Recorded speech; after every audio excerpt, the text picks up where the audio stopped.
We start off with community news. Raul de la Cruz was shot 6 times by the NYPD in the Bronx while having a schizophrenic episode.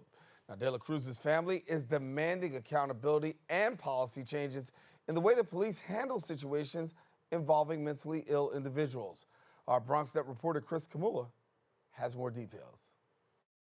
A speak out is in motion and a community is in pain after a Bronx man was shot 6 times by the New York Police Department during a schizophrenic episode. Family and supporters held a speak out just outside the gates of the 52nd Precinct to demand justice and accountability be given to 42-year-old Raul de la Cruz, who was shot by an NYPD officer 6 times after responding to a 311 call. Social activist group Dare to Struggle, alongside family and friends of de la Cruz, are voicing their demands in response to the situation. First demand is to release the names of the officers who shot Raul, release the body cam footage, and the 311 call that his father was on for around 30 minutes. The second one is to punish those officers in question.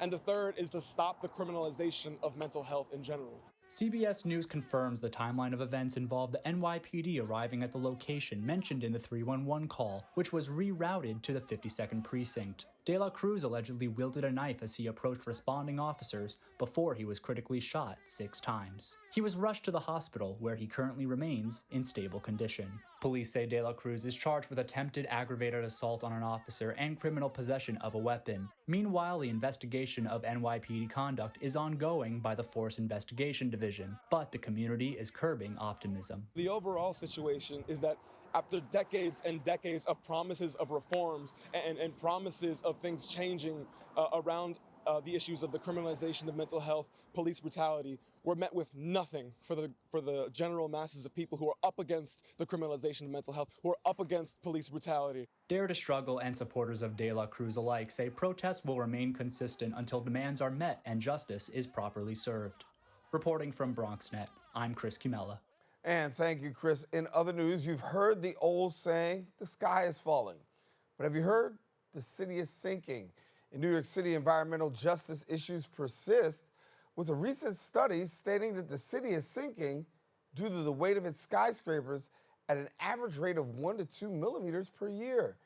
Here in the Bronx, the summit was recently held, focusing on the intersection of community and power, equitable climate actions. Our BronxNet reporter, Kim Naleen, brings us the details.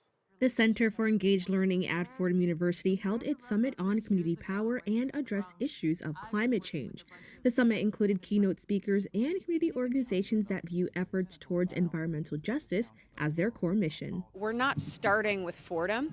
We're starting with community voices and with the community leadership and community experts here in the Bronx that have been doing environmental justice and climate justice work for so long already. Organizations like Cafeteria Culture attended the summit, highlighting the work they do to educate elementary school kids on the importance of a plastic-free environment and ways these kids can make a difference in their communities.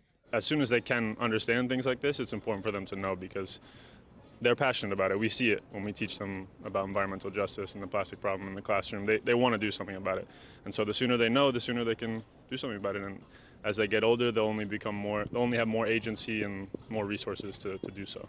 The summit also served as an opportunity to allow college students to express their passion for community change with their campus club, Students for Environmental Justice and Action. And before changing the world, one of their goals is to enact change on campus grounds. We're doing divestment, trying to encourage the Fordham University to divest from fossil fuels.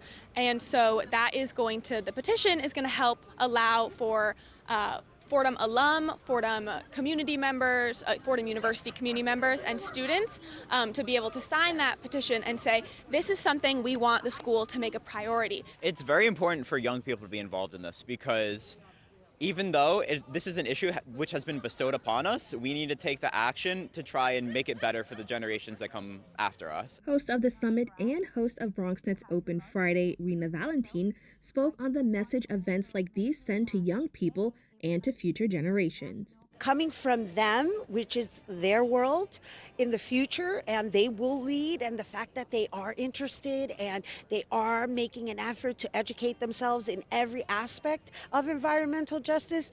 Once again, I will leave you with the saying of, it leaves me hopeful in knowing that the intent to leave things better than we found them is being addressed. Reporting for BronxNet, Kibben Aline. Hey, I know that lady.